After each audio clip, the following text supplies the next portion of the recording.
आज की बड़ी खबर का नाता आपके विश्वास से है। उसका नाता है हमारे राम से, मर्यादा पुरुषोत्तम राम से। क्योंकि रामनवमी गुजर गई, लेकिन रामनवमी के नाम पर देश के दो राज्यों में जो कुछ हुआ, उसे राम का नाम सिर्फ बदनाम ही हुआ है। पहले बिहार के भागलपुर में रामनवमी के नाम पर, जुलूस के नाम पर कानून से खिलवाड़ हुआ। यहां पर यह जुलूस निकालने की किसी को इजाजत नहीं दी गई। मोदी सरकार के स्वास्थ्य राज्य मंत्री अश्विनी चौबे के बेटे अर्जित पर दंगा फैलाने का आरोप लगा। अब दूसरी तस्वीर है, पश्चिम बंगाल के रायगंज में रामनवमी के नाम पर हिंसा हुई है।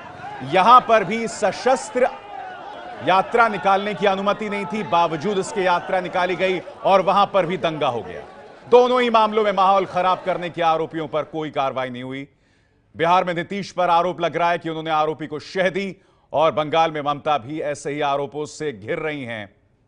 आपके सामने वो तस्वीरें जो राम का नाम बदनाम कर रही हैं, मर्यादा पुरुषोत्तम का नाम बदनाम कर रही हैं। क्योंकि जब आपको प्रशासन ने अनुमति नहीं दी किसी भी तरह की कोई यात्रा निकालने की, तो फिर आप वो यात्रा निकालते हैं। ना सिर्फ आप यात्रा निकालते हैं, सशस्त्र यात्रा निकालते हैं, और आपके सामने प्रमाण। फिर टकराव होता है पुलिस के साथ, और फिर एक वहां पर सांप्रदायिक माहौल पैदा हो जाता है। सवाल यह कि इस तस्वीर से किसको फायदा होगा? आम इंसान तो व्यथा में होगा ना, आम इंसान तो तकलीफ में होगा, क्योंकि वो अपने परिवार के साथ 2 जून की रोटी कमाना चाहता है, और अब उसे इन हालात में जीना पड़ रहा है, चाहे औरंगाबाद हो, चाहे भागलपुर हो। जी हां, रामनवमी के नाम पर, उसके जुलूस के नाम पर पश्चिम बंगाल में महाभारत जारी है।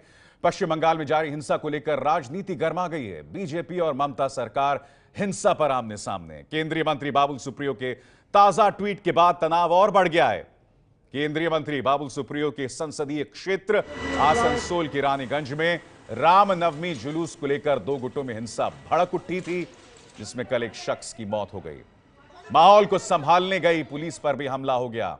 बम से हमले में एक पुलिस अधिकारी का हाथ जख्मी हो गया, और वो तस्वीर दिखाई भी नहीं जा सकती, इतनी भयानक वो तस्वीर है आपके सामने। अरिंदम दत्ता चौधरी जो कि डीएसपी हैं, उनका हाथ जख्मी हो गया। पुलिस पर भी हमला हुआ,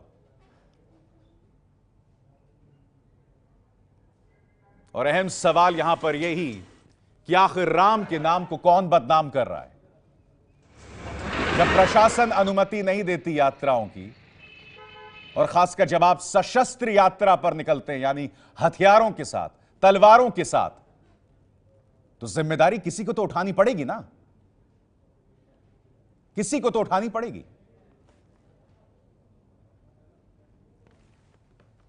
ये है एबीपी न्यूज, आपको रखे आगे।